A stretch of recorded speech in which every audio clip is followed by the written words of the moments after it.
Sometimes even good people can make a mistake. And when it happens, it's one of the most intense and emotional experiences of your life.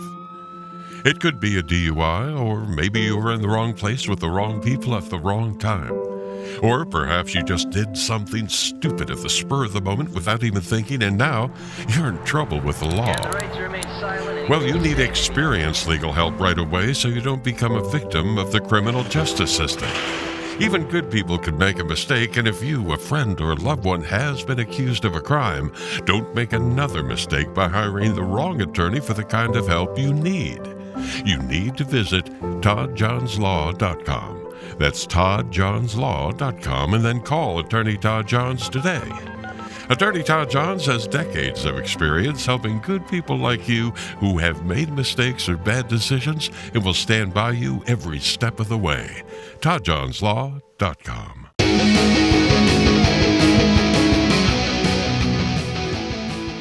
All right. Hello and welcome to That's Enough Out of You. I am your host, Bill Rader, and my co-host is Sean Kane, and he is right next to me on the screen. Sean, how you doing? Billy Reyes, how you doing, buddy? Doing good. And for those of you who are just listening to us, yes, Sean is right next to me on the screen.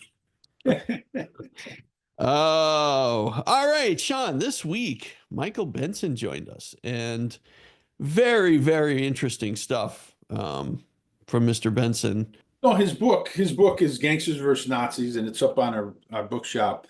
And it just explores this situation where a lot of these Jewish gangsters that we talked about on our show, Meyer Lansky, Bugsy Siegel, Mickey Cohen, fought off the American Nazi movement that was trying to get started in America. And there was confrontations all over the United States. And, these guys were fighting. We talked to Michael about, how the present day with the rise of groups like the Proud Boys and the extreme right wing, who's here to stop that now? Because there's no Bugsy Siegel, there's no Meyer Lansky. And it was an interesting conversation. We also talked to Michael about his own true crime experience, I guess is the word. Yeah. When he was young, and it kind of that was crazy. Yeah. Kind of, and he's been on a lot of TV shows, and he's got a really good resume of different things he's done. So very accomplished, and really good guy, Bill. It was just a great conversation with him. Really was. Yeah, I enjoyed it. All right. And I'll tell you what, we'll take a quick break and we'll come back and you will see and hear our interview with Michael Benson. Enjoy, everybody. All right. We will be right back. Hey, Sean, I want to make sure that everybody knows about our Patreon. I know we mention it every once in a while on the show, but really important that people check out our Patreon. If you go to Patreon and search for That's Enough Out of You, or just click on the link in the description, you'll find we do an extra episode every week called The Speakeasy, and it's really usually just Sean and I kind of talking about the day's events, current events, and things like that. But a lot of exciting things. I mean, I know, Sean, you're constantly putting articles up there on our Patreon. Yeah, and sometimes, Bill, we do bring on special guests. We had Dave Whelan on, we had Scranton Dave, and every now and then we bring Patreon members on. We've had different members, Scott Alfieri, Michael Pilch, Dan Hankey was on. So, there's an opportunity there if you want to come on the show with us. So there's a lot of things we're doing. Like you mentioned, Bill, the articles. I put articles up on a free site, but I also put articles on Patreon that's not available on the free site. We have a lot of times I put up future intel about guests that we have coming up and stuff that we have coming up on the podcast. And, we created a great community there, Bill. There's a lot of chat goes on there. There's a community chat and a lot of the comments back and forth. Just the Patreon members always have great insight. So it's a community, Bill, and it's an opportunity for people to join for a really good price, Bill. Yeah, I mean, you can't beat it. You can certainly become a free member if you want to. There's also tiered levels with subscription amounts, and just for $1 that gets you everything. I mean, the $1 gets you everything, including our weekly show. There's other tiers. I think, Sean, what is there? A $3 tier? $3, a $5, a $10. I mean, and there's a $50 if people could afford to give 50. Yeah, I mean, it's totally up to you. Once you join, you can make that decision, and certainly, there's no commitment. I mean, you could join for a month or 2 months or whatever you want, and then you can switch your subscription around.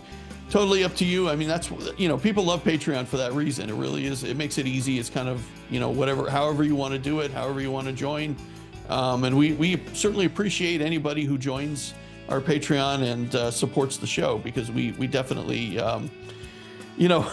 Sean, we're not getting rich off of this podcast, that's for sure, but we definitely appreciate any support that we get from our listeners. And we also have our merchandise store. If people want to check out, we have the shirt that I have on now. We have mugs up there. We have cups, hats, anything you can do to help the podcast grow. We also have a bookshop up there, Bill, where all the authors that we have on our podcast, we have their books up, and it supports local bookstores, Bill. The money goes to local bookstores, a little bit to us, and then to the publisher and to the author. So it's a real good opportunity instead of buying Amazon and making supporting billionaires. Right, sure. There's an opportunity. And as far as Patreon, one last thing, Bill, if you want to join as a free member, we do put some stuff up there for the free members, and then if you like it and you want to upgrade, you can do that. Absolutely.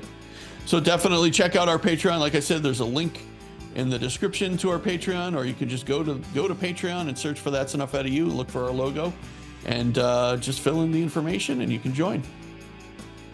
All right. That's it, Sean. We appreciate all of our Patreon members, and we hope that you guys will consider checking it out if you haven't joined. Thank you. Buddy. All right, Michael Benson, it is a pleasure to have you on That's Enough Out of You. Hey, thanks for having me, guys. Yeah, absolutely. All right, Sean, we got a good topic for today, one I'm really excited about. We do, Bill. We're going to talk about when Michael and his fantastic book. I got it right here, Gangsters versus Nazis. Tremendous book. It's up on our bookshop. People could get it. We're going to get into all the details on that. But Mike, if you could just give a quick bio yourself, tell our listeners who you are, and then we'll get right into the book, buddy. Sure. I grew up in a little town called Shiloh, south of Rochester, New York. I became a writer largely because a bad thing happened to me as a kid. My babysitter and her friend were murdered by a psycho killer, and I grew up to be a crime writer, not a coincidence. And one of the things I did is I went back to my hometown as an adult, teamed up with a private detective and the mom of the surviving mother of one of the victims, and we solved the murder. Wow. And I got myself a true crime career, did pretty well, did a lot of TV appearances on Investigation Discovery and things like that. And as it turned out, the TV sort of wiped out the genre in the bookstores. Reading about psycho killers is not as easy as just turning on a channel and watching 24-hour psycho killers. Sure. So I switched to organized crime, which is still selling like hotcakes, thank heavens. Yeah. And I was playing golf with my agent one day. We both claimed we were working. And he said, "Did you know that during the Great Depression, American gangsters beat up German-American Bund meetings and busted them up and stifled the fascist movement in the United States leading up to World War II?" And my first thought was of Captain America Comics #1. And that came out in 1940. I'm a comic book collector, so I'm familiar. And it shows Captain America bursting into Hitler's inner sanctum and planting a right cross on Hitler's jaw while the German guards are shooting at him with machine guns, but he's dodging the bullets and deflecting them with his star-spangled shield. And I said, I know just how this book's going to be, because one of the cool things about the story is no one gets killed. They are just fist fights. They are rumbles like you may have in a playground. There's sawed-off pool cues, sure, and some brass knuckles, But if anybody had brought a gun or a knife to those fights, they would have been considered a coward. Wow. So, it's it's the strange bedfellows of a New York judge and a top Jewish gangster, and Right. doing something that the rest of America really seemed unequipped to do because of freedom of speech, and there's no such thing as a cultural slander back then. Right. Well, let's get into the book, Michael. Let's start at the beginning there. The Jewish started migrating to the United States, and you have this cabal of Jewish gangsters, and we talk about them on our show a lot. People will be familiar with the names Meyer Lansky and Sure. Mickey Cohen and Bugsy Siegel and all these guys. We talk about them quite a bit. But let's get into that a little bit. Well, what happened was a New York judge by the name of Judge Perlman. Perlman, yeah. He was a former congressman and a drinking man. And I suspect that during Prohibition, the number of days he went out without a drink was 0. And now Prohibition's over, and we're in the 8th year of the Great Depression, a time when Americans are starting to feel really gloomy and without hope. And it's easy under those circumstances to portray a group of people as the scapegoat. And the Hitler's already in control, and he is sending agents to the United States to stir up propaganda, anti-Jewish propaganda, pro-Hitler propaganda, a lot of isolationist propaganda. Don't join the fight. It's not your fight. Mothers, you don't want your babies coming home in boxes, that kind of thing. And what the Nazis are doing is they're marching brazenly down Manhattan streets, goose-stepping with their swastika flags, and they're chanting, kill Jews, basically. Jews are a cancer. They control everything, yet they're inferior. They're subhuman, yet they control everything. And if we can wipe them out, all of our problems will go away. Bye, Gentile, rah, rah, rah. And Judge Perlman and Meyer Lansky are both hip international men. And Lansky in particular, he has recently gone home to Belarus to visit his hometown where he grew up, and he has seen the rise of Nazism, and he knows the horrors that that's bringing. So this hate talk that's coming and hiding behind free speech, they know where this is headed. So using a little violence to stop it is not going to hurt their consciences too much. So they have a sit down. We don't know where exactly the sit down was. I'm thinking it was in a bar. And Lansky says, I hate those things too. And the judge brings along Rabbi Stephen Wise, famous rabbi, apparently to appeal to Lansky's conscience if that was necessary. But it wasn't. They were on the same page from the beginning. But the rule was you can't kill any of these guys, because the second you do that, you lose the moral high ground. The police will have to do something. As long as you just go in there and start breaking a couple of noses and maybe a leg, it's going to be on page 8 of the newspaper, and the police are going to show up just in time to do nothing at all, which is what happened. So Lansky puts together a team of fighters, which wasn't easy because all he had was Murder Inc., and they were gunmen. Yeah, yeah. And in the five family system, all of the killings were done by Murder Inc., which was not affiliated with any of the families, and they took their orders only from the commissioners, who were the godfathers. Yeah. So because otherwise there was chaos. Everybody who had a beef just shot somebody, and it was bad for business. And Meyer Lansky was good for business. His plans always made sure everybody made money. So he's got these guys, and they're good shooters, but they're not necessarily good fighters. So he takes them to a boxing gym in the Bronx, and they have a few lessons. And then for moral support, they put on some brass knuckles so they have an advantage. And the next big rally in New York is at the Yorkville Casino. Casino back then just meant party house. There was no gambling connotation. And building's still there. It's still the 86th Street Cinema or something. And it's Hitler's birthday. And they're singing, the Nazis are wearing their swastika armbands, and they're singing happy birthday, and they're drinking a lot of lager, and there are cute Frauleins running around in short skirts getting pinched. And Lansky and his boys crash in and start giving them the what for. And it's over pretty quickly. And, most guys just run away. But when they're done, there are about 8 or 9 Nazis laying on the floor, moaning. And smart thing that Lansky did is he learned this from Albert Anastasia, who used to put hats made in Chicago on his hitmen from Brooklyn. Yeah. And then they would lose the hats on the way out. And the cop would find the hat and say, oh, we must be some guys from Chicago came in. Yeah. Our job's done here. So they wore American Legion hats. And they lost the American Legion hats on their way out. Next day in the paper, it's on page 8. And there's a picture of a bloody guy laying on the floor with a Hitler mustache. And the caption says, American Legion guy who didn't get the best of it is waiting for a doctor to arrive. So they got nothing right. None of the players were correctly identified. But the German-American Bund meeting had been busted up. And I think it's important to note that there was really no intent to hurt Nazis more than they had to. This was not a war. They weren't looking to incapacitate the Nazis. They just wanted them to shut up. Right. Stop marching down our streets saying kill Jews, because people are going to take you seriously. Right.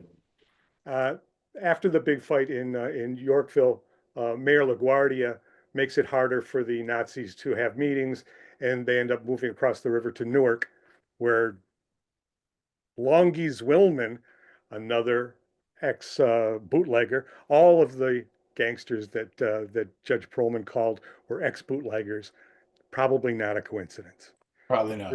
Probably they knew each other back in the day. Yep. They all ran speakeasies. And Cohen and Siegel were in New York at the time too, so they might have actually known the judge in person. Anyway, so that's basically the plot of the story. And we move from New York to Chicago and Newark, as I mentioned. Minnesota has a bunch of fights, and then there's a big brawl in Los Angeles, which features Mickey Cohen and Bugsy Siegel. In this whole thing, even though it's national, it's organized there in New York, right? With Perlman. Now, was there anything that Perlman never gave any, incentive to these guys? Like, hey, down the road, you get in trouble, I'll help you out, or did he not even have to do that? Were they? Well, he offered to pay them, and Lansky said, "No way. We're doing this for our Jewish brothers in Europe who are suffering." Right. Lucky Luciano, who was, I think he was exiled already. He offers the Italian members of Murder Inc. to be a part of the fight. And again, Lansky says, no, it's a Jewish fight. We'll take it. Later, after World War II, these guys, in telling the stories, reframed it as their patriotic duty. Because by that time, Hitler is an enemy of America. But at the time, they're basically thinking of anti-Semitism and stomping it out. Yeah, I guess that's about that with it. But let's talk about Mickey Cohen for a while. So, because Mickey Cohen was one of those guys that he was a street fighter. He was a boxer growing up. He was a tough guy. So he wouldn't need any training in this whole thing. He would have. No, he did not need to go to the boxing gym. Mickey Cohen was a full-fledged gangster when he was 9. He bumped off his first movie theater with a baseball bat at age 9. Because he wasn't making enough money as a newsboy. Now, to give you the idea of the different social mores of the time, there used to be a tournament every year that the newsboys, extra, read all about it guys on the corner, they would have a boxing tournament.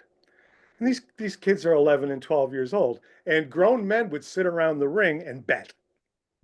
Jeez. And which kid's going to go down first? And Mickey Cohen was one of those guys. And by the time he was really good at it too, by the time he was 13, I think he was a prize fighter. It's hard to tell exactly how well his career went, because most of his fights were not sanctioned. They were smokers, as they're called. New York State had nothing to do with it. But he is a serious tough guy. And if you're in Los Angeles, he is the guy to see if you want to do almost anything. He can get you into the top Hollywood parties, the A-list parties. He could get around the police because he owned much of the police force. It didn't make any difference what you, and of course, if you wanted a crime done, you better see him first because you don't want to ad lib. So he's a tremendously powerful guy.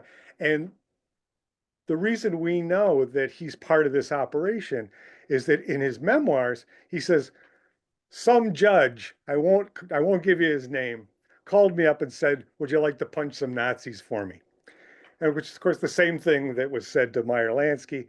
And we know it had to be Judge Perlman. I don't think there's a team of New York judges doing this. This is Right. Perlman's thing. Yeah. And it's working.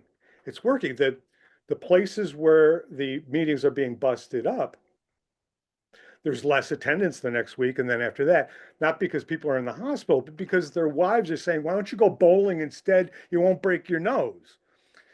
Join the Elks for, the Bund is not good. And a lot of Germans were not down with the hate talk anyway. Very small percentage of the of German Americans thought anything positive about Hitler. Right. And certainly, most American men of a certain age didn't like it at all because they'd fought in World War I and really hated the idea of the Germans becoming militant again. Right. Sure. You should really be quieter because we just kicked your ass 20 years ago. Now the judge has this rule, the no kill rule. Yes. How close did these guys come to breaking that rule? Well, almost immediately at the Yorkville casino riot, Lansky and another hood, we're not sure who, dangled a particularly mouthy Nazi out a second floor window, head first, holding by his ankles. Should we drop him? Should we drop him? Yeah, let's drop him. And they dropped him, and he somehow managed to flip, and he landed feet first and broke his femur. Wow. But if he had landed head first, that would have been it. I wouldn't have had a book because that would have been the end of the story. They would have shut that down. But as it is, there was a close call in Newark from friendly fire. One of the gangsters / boxers in Newark got hit with a baseball bat with a nail in it, swung by one of his buddies, and he spent a long time in the hospital. And Longy's Willman came in and paid all the bills and made sure he got the best operation on his swollen brain, and he fully recovered. So that was a close call also. The only time a gun goes off, I think this is in Union City, New Jersey. A guy climbs up onto the stage and fires a gun into the ceiling just to shut everybody up, like stops the fight. And Right. he says, "Hey, you Nazi scum! Look, this is what we do to Hitler's fools." And the only thing that got shot was the ceiling. Right. Talk to me about Barney Ross and his role in this. Well, Barney Ross was by far the most famous boxer to participate. He was from Chicago. He was near the end of his career. He'd been a multi-weight class champion. He was on TV, not 1938, but later on he was on TV all the time. He later became famous because he went to World War II, was wounded, got addicted to opioids, went through a rough patch, and then salvaged himself and became a society figure again. And he is involved because his best friend, Jacob Rubenstein, is involved. And they were friends from childhood. They both had moms who were in mental institutions. So well, there you go. There's my punchline. Sorry, and he grows up to be famous in a completely different way, but still dishing out justice in a kind of a hot-headed manner. He's Jack Ruby, who killed Lee Harvey Oswald on November 24th, 1963, in the basement of the Dallas police. Another interesting character in the book is the Father Coughlin. Is that or is it Coughlin? I don't know. I've heard it both ways. Well, I'm trying to figure out if this guy was really like anti-Semitic or was he anti-communist, because he faced his own hatred from the Ku Klux Klan. Didn't they burn his cross on his lawn? Well, because he's Catholic, right? And the Klan hates. It didn't make a difference what he said. Right. The Ku Klux Klan liked Protestants, and everybody else should die. Yeah. But yeah, in Chicago, apparently it was a little bit creepier than in the rest of the country because anti-Semitism, at least for the Jewish residents, anti-Semitism was in the very air. Uh, this Father Coughlin, he had a very gentle, soothing voice. I always imagined him sounding like Bob Ross, but instead of talking about painting, he was talking about the evils of being unchristian. Well, he And was he was a radio guy, right? I mean, he was a radio, he had a radio voice, and yeah, he would come on Yeah. Sunday afternoons, right. and he would give Catholic sermons, and that would include how the Jewish bankers are ruining the American economy.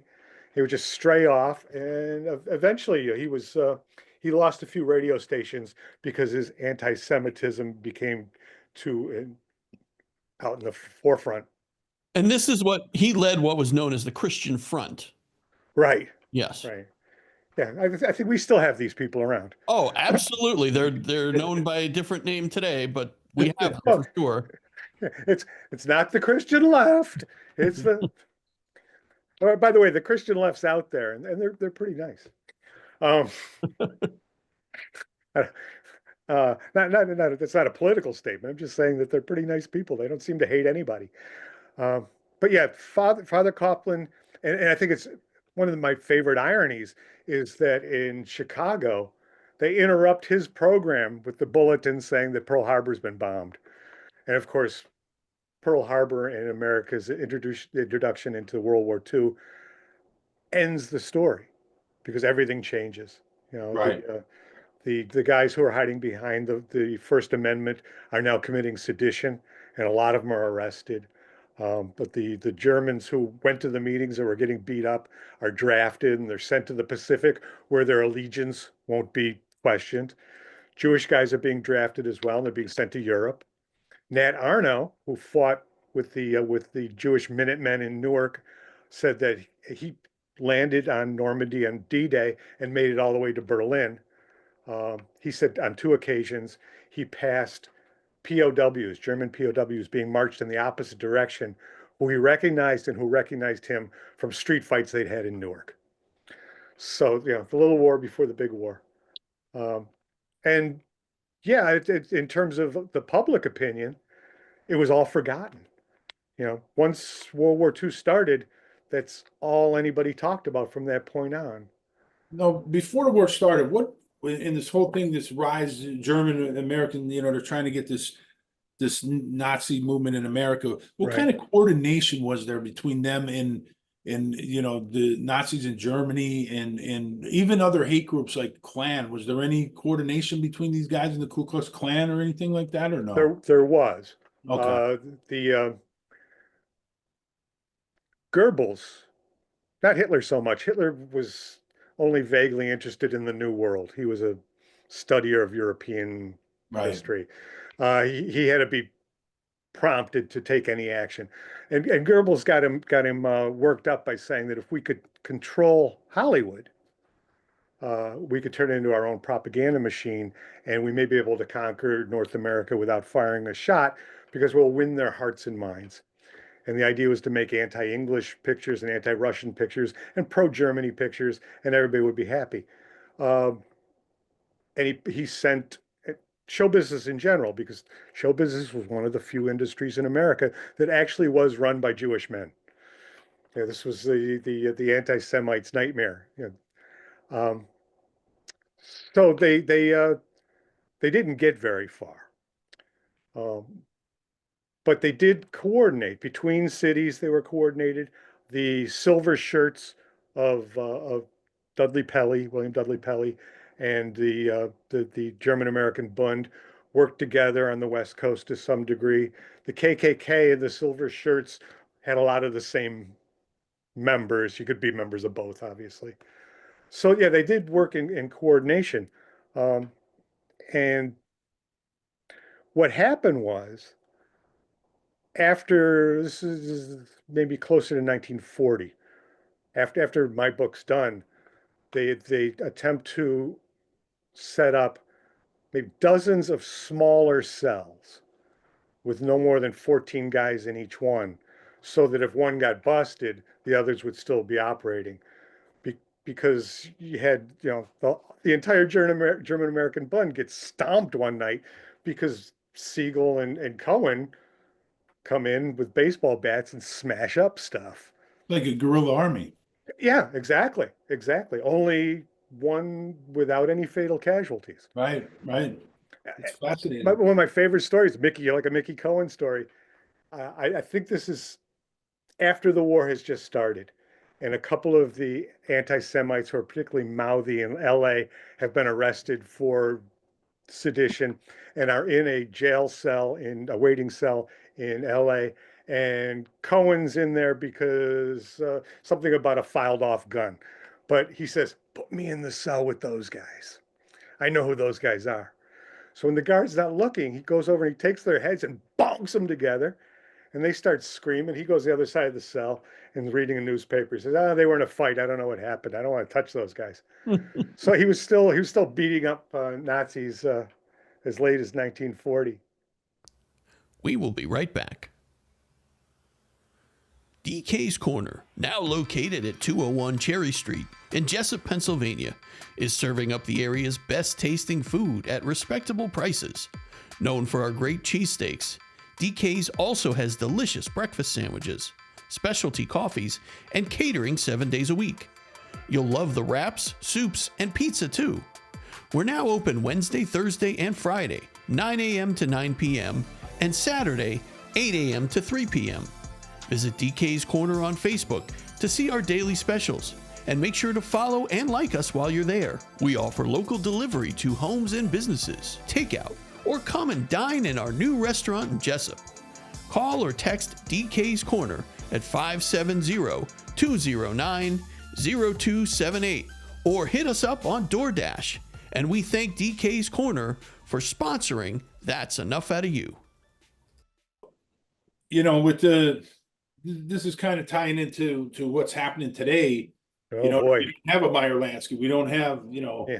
Mickey Cohen, and you see the rise, and I'm going to get a little political here. You see the rise of these groups like the Proud Boys and the Oath Keepers, this hatred groups, and you have an administration giving them legitimacy, by pardoning them and stuff, and really making them legitimate and bringing them to the forefront. What kind of answer what do you think the response is going to be from the Jewish American communities today? Boy, that's so tough. When I wrote the book, and the book's close to 3 years old at this point, obviously there was a different administration. There were still Proud Boys, but even then, the story's the same, but the response can't be the same, simply because there are so many guns. You just couldn't send in a pack of people to beat up Proud Boys; they'd get shot. Right. And again, without being too political, one of the current administration's flaws is it seems completely unable to criticize anyone who supports them. Mhm. Yeah. If you like me, I will never say anything bad about you. And if you don't like me, I'll just completely hammer you into the ground. Right. And it's like whack-a-mole. And so they're given free rein to do whatever they want. One of the key differences, I think, between now and 1938 is, Hitler wanted Hollywood so he would have a media source to spread his message. And the internet and right-wing TV seems to have given that to these guys today. So Yes. we're in a lot worse shape than we were in 1938. And I'm not sure that Captain America with his shield and his right cross is going to be enough anymore. He might be considered a bad guy to a lot of people. He might be the villain in the stories to a lot of people. Well, it's through the looking glass, yes. Yeah. It's but you mentioned Hollywood there. Talk to me a little bit about, you have in your book, like how Hitler tried to control the Hollywood studios, and go into a little detail on that. Yeah, well, I'm currently writing a book called Hollywood versus Nazis as a follow-up. And although the subject does get touched upon in Gangsters versus Nazis, I know more about it now than I did when I wrote the book. They started infiltrating LA via German cargo ships within days of Hitler taking power in 1933. And they set up uh, well, they tried to set up an LA's German section and were shocked to find that there wasn't one. In New York, there's a German neighborhood. In Chicago, there's a German neighborhood. In LA, most of the people have been here for less than 5 years. They're not divided up by ethnicity. Jews had a neighborhood. They managed to cluster, but Germans were all over the place. So they had to publish newspapers to recruit members. They tried recruiting members from the homeless people who lived under a bridge. Um, and they did all right. They did a pretty good job. But there was a very smart lawyer named Leon Lewis who was he got a hold of one of these flyers, and he went to one of his clients was Eddie Cantor, the actor, who knew everybody in Hollywood. And they call a huge meeting, like the heads of all 5 major studios, the minor studios as well, a lot of the top producers, all get together at a golf course that allows Jewish people to play there. It's the one where the Three Stooges always shot their golf movies. And he says, look, this is going to cost money, but what we want to do is we want to put spies inside the German organization so that we will know what they have in mind before they do it.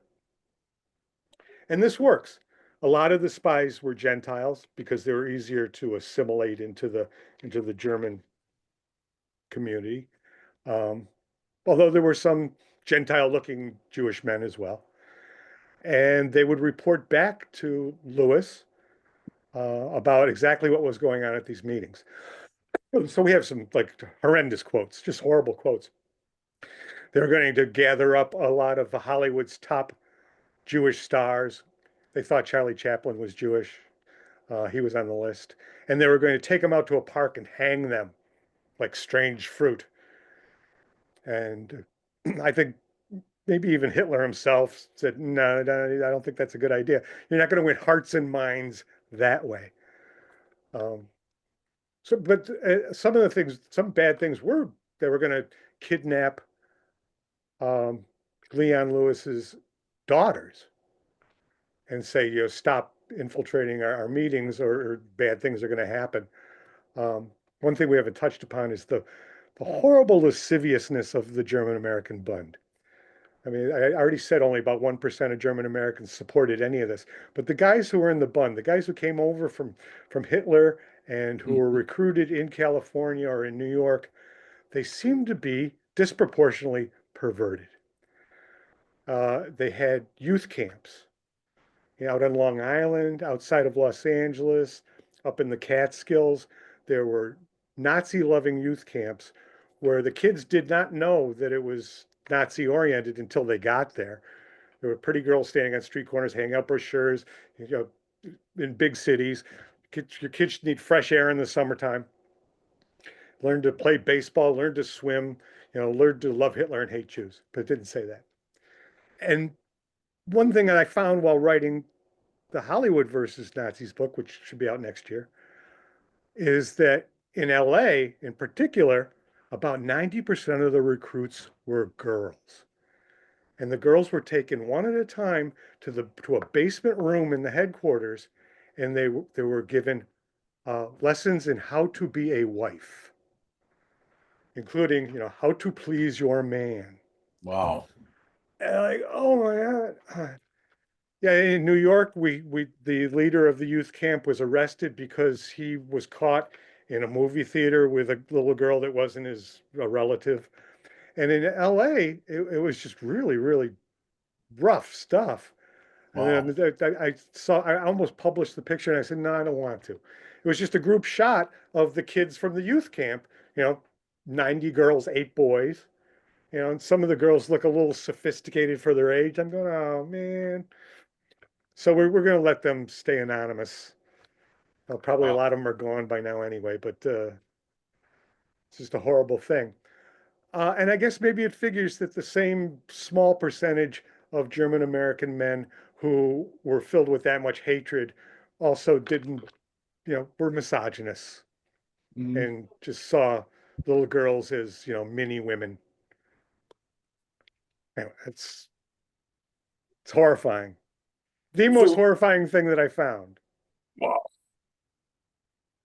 So then you said basically once the war starts, Yeah. this whole thing stops. But how about after the war?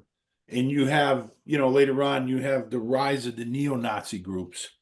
Um, was there any opposition to the neo-Nazi groups after the war? Well, I'm sure there was. I don't think that it took this particular form. For one thing, Jewish gangsters became obsolete. All these Right. guys made money and bootlegging and then in gambling or whatever rackets they were in. And their kids went to college and became Mhm. successful business people, Yeah. and there were no more Jewish gangsters. Right. I was lucky enough to go to college on Long Island, right outside of Queens, at Hofstra University. And many of my classmates had grandparents who were these guys. The grandson of Lucky Litsky, who was he was Murder Inc.'s bookie. I think I go to see Mets games with his grandson. Um, yeah, Lansky's wife's cousin, is the wife of a friend I went to college with. But it's interesting. But they kind of went away. The neo-Nazi groups. I remember one of them got shot. Was Lincoln Rockwell? Is that the name? It's not beyond my expertise here. 1950s Nazis.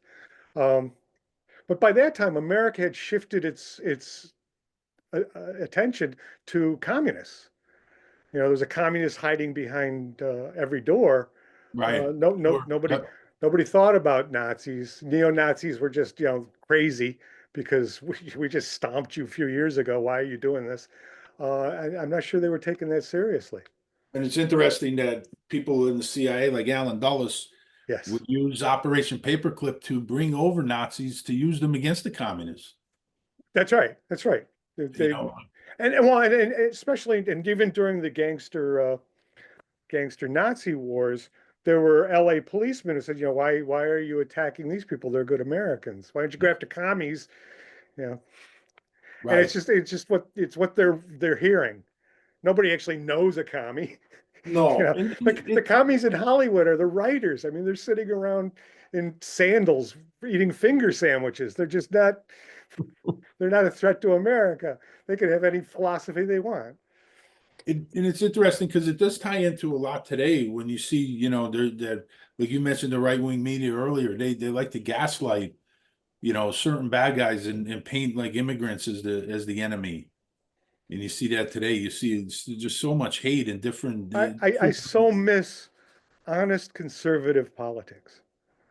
You know, I'm a Democrat, if you can't tell, but you look back and you go, Barry Goldwater never told a lie in his life. He would have been just so appalled at all of this. Mega would have The use nothing to of do with the water. this information has really came out of the CIA. I mean, Yeah. there was the original to make other countries think our way, tell them whatever they want to hear. To use that on our own people um, would have just been ridiculous. And today we're in a world where you can't tell what's true and what isn't Hmm. because there has Absolutely. been so much deception. And what's the answer? I mean, what do we do? Oh, What I do we don't do know. to? I mean, there's just so much hate right now, and the rise of these hate groups. I mean, they're everywhere. And it just seems like there always has to be a bad guy. There's always going to be somebody to hate. Well, yeah, it's pervasive media. I'm not sure that we can ever put that back in the box. What as it turns out, what happens if everybody knows everything, we divide up into two groups and there's no middle ground. Mhm. I don't know why I'm not smart enough to know why that happens, but shades of gray go away when everybody thinks they know everything. Maybe that's it. Everybody thinks they know everything, Right. but they only know their side of the story. Right. Exactly. Well, I also think that, these hate groups did years ago. They did exist, and they were powerful. Like the Ku Klux Klan was really powerful at a time in the Yeah, South, especially yeah, in political realms, and they had a lot of power. And you mentioned how much they hated Catholics. It wasn't just they hated Jews and blacks and right. immigrants. They had a deep-rooted hatred for Catholics. Well, you think Father Coughlin would go, "Hey, hatred's bad," but no, he didn't get it. Uh, yeah, and I can remember seeing movies from the 50s depicting southern towns that had gone hate. There's one picture with William Shatner in it where one guy enters a town and turns everybody into haters just by riling them up. Um, and the message is clear, don't listen to these guys. Look around you and believe what you see, not the guy who's angry standing up on his soapbox. And I can even remember, in the 80s and the 90s, hearing about these militia groups like in Michigan, the Midwest, but Sure. they were always secluded. They were like, Right. out in the The woods. FBI would have to wipe one out every once in a while. Exactly, Yeah. exactly. Yeah.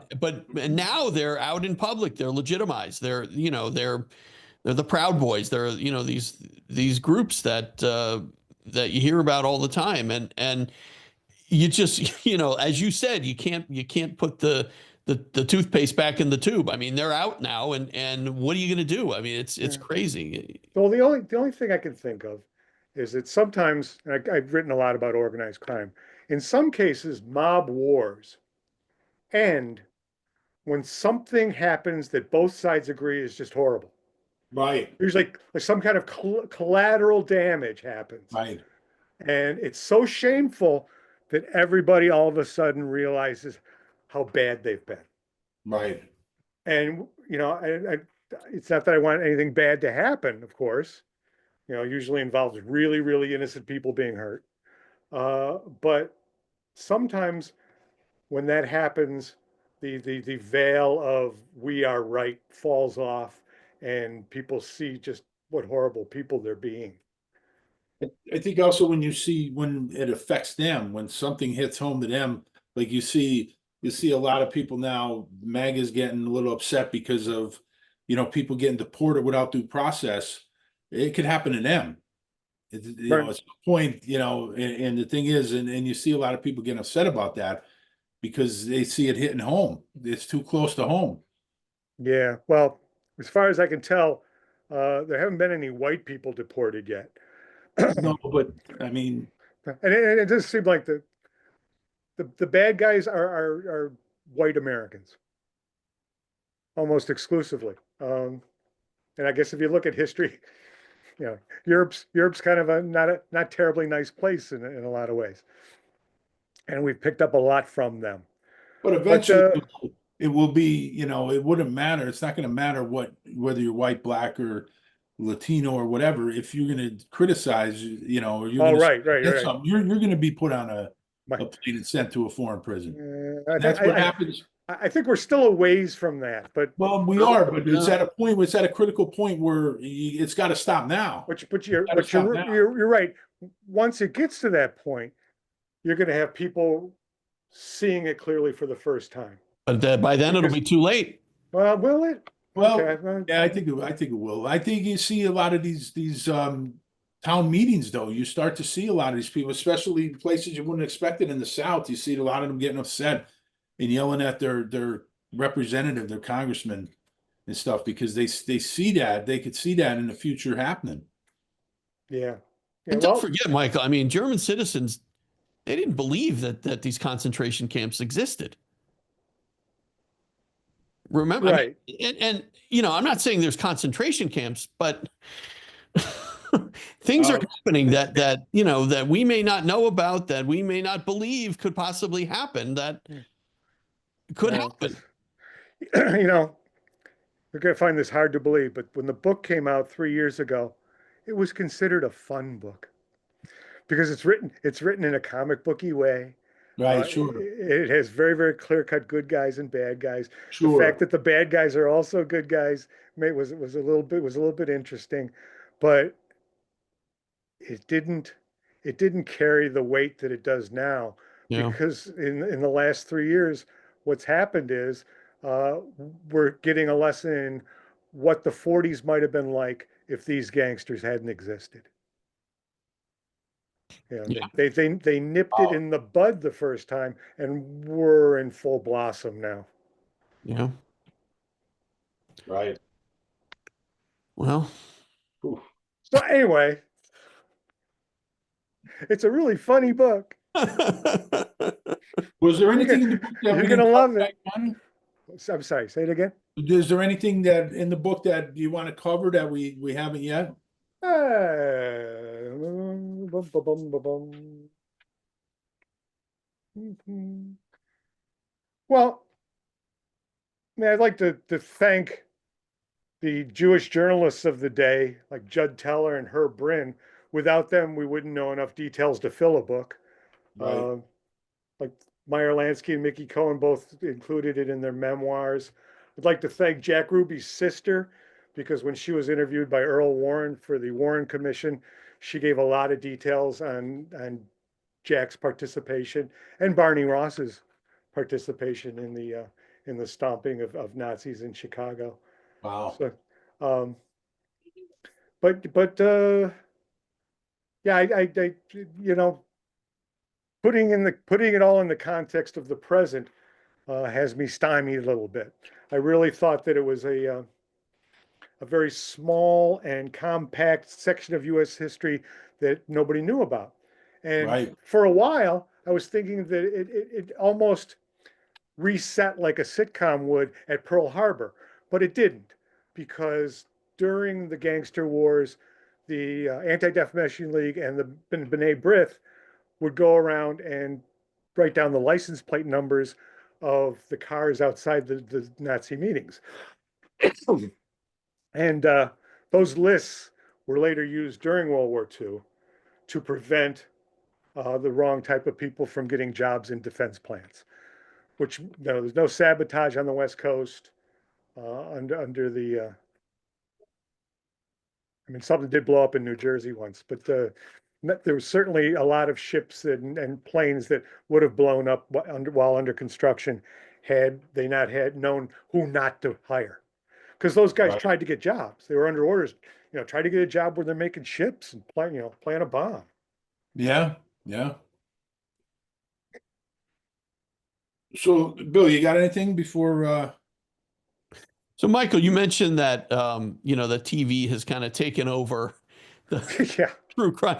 What have you appeared on any of these programs? Oh, sure. Okay. Okay. I've been on Evil Twins. Oh, okay. Evil Twins and Evil Kin. I was on an entire season of Evil Kin. Okay. They sent me a 10-show contract. Wow. I was on Southern Fried Homicide, Evil Stepmom, all the evil shows. Yeah. And I'm running out of memory here. Someone You Thought You Knew. But if you sit down and watch the Investigation Discovery Channel for a while, I'll pop up. Okay. Sometimes they have Michael Benson marathons by accident, and you can sit and you watch the color of my tie change.